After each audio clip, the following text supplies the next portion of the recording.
So when you're building or renovating your existing deck, one of the most important things is to determine whether you're going to need to replace the whole thing or whether you can get away with doing a part of it or even just a few boards.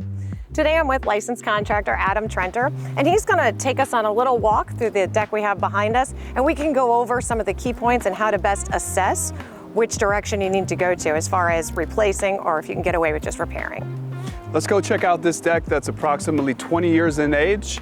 Let's see what we can find.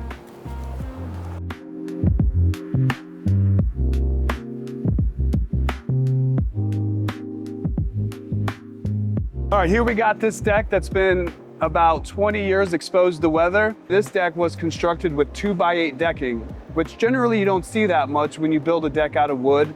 Most of the times you're gonna see a 2x6 or something similar, but 2x8 or 2x12, the wider it is, the more chance you've got to see cupping in the material. And on top of that, this deck was constructed with pressure treated wood. However, it looks like it was from a box store.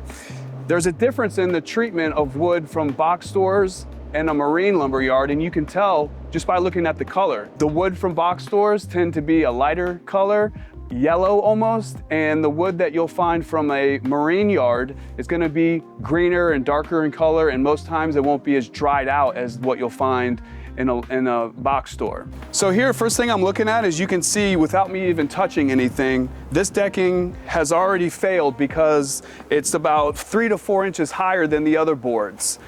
If you look close at it, you pick up one board, you can see that it was constructed with steel screws, not stainless steel. Over here, for example, you can see that the stringers are split right down the middle. I can almost put my finger in that hole.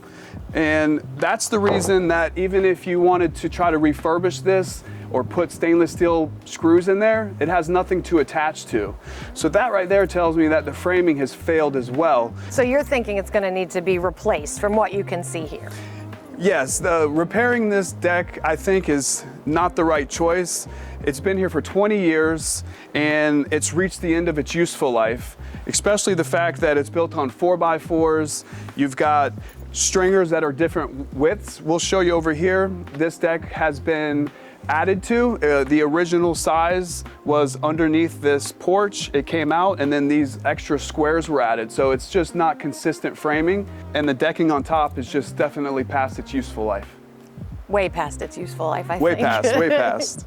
So, and as you had mentioned, as far as the difference between wood exposed to elements and not exposed to elements and how drastic that difference is, what's really nice about having something synthetic, like a decorator's type of PVC decking, you don't have to worry about any of that. So regardless of exposure, regardless of what conditions it encounters, you're going to get consistent material that lasts, that you don't ever have to worry about cupping or rotting or any of the issues that we kind of have faced with natural wood. Right, and a lot of times with natural wood, I've experienced that the wood can actually shrink so much that it leaves you with larger gaps than you'd like. Yeah. Sometimes you get decking that's wet, it gets installed and then it shrinks and you've got larger gaps than ideally you'd want.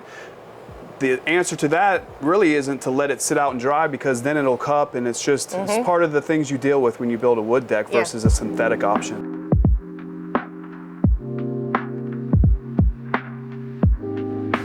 I can't wait to see how this turns out.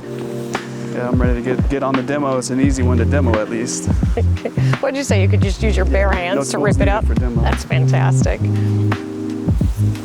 All right, guys, check out our next video where we're going to show you how to put build plans together.